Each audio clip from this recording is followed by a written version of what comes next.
Today is Thursday, day 216. I did a 4:30 class today, so I got home from work around 4:23 and immediately changed, filled up a water bottle, got ready, and got into the 4:30 class. I joined in like 20 seconds late, and then I had a great workout. I ended up getting like 520 kilojoules, but one thing that's never really happened is while I was biking, someone came to my door twice, like two different people.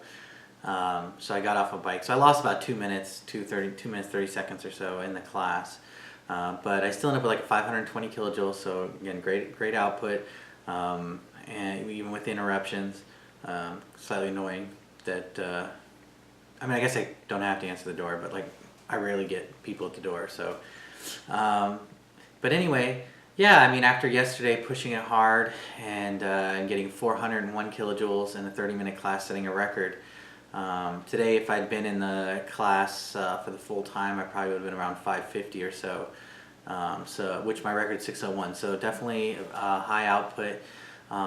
Someone asked, when do I go to San Francisco, can I kind of gauge to see how the bike I'm going to be using over there, if it's similar in terms of wattage, and I'm definitely going to do that.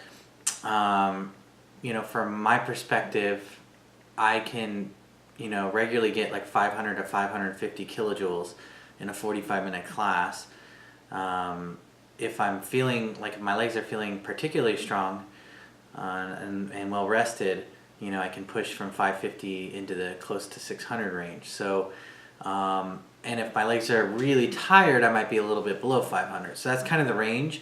And so I expect to see the same range in San Francisco. Now, if for some reason it's much, much harder, then that means that, and I know it's harder even though my legs are feeling good, right? So we have to preface that.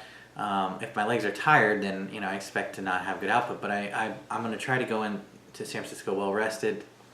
And so I get a good gauge on, I should be in the like mid 500s at least. But yeah, obviously if it's really hard relative to this bike, then I need to, recalibrate. I know I'd said earlier in the videos that I was going to do that, but then I found out it was a little bit harder than I expected, and I have to get a tool from them. So I haven't messed with it, but I will obviously if it's off. But I'm hopeful that my bike's normal and there is no issues on that front. I'd like to think that I've gotten stronger over time, right?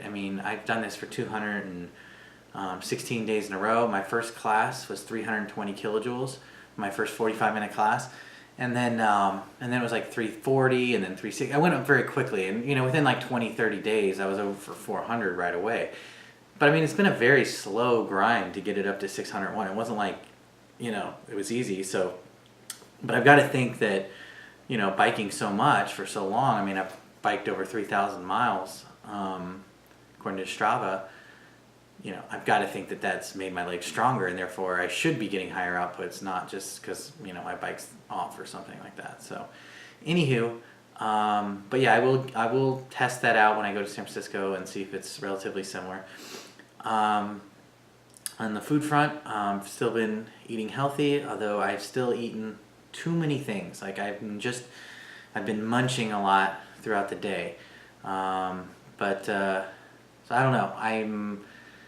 I've just been really hungry 2 days this week. So Tuesday and Thursday.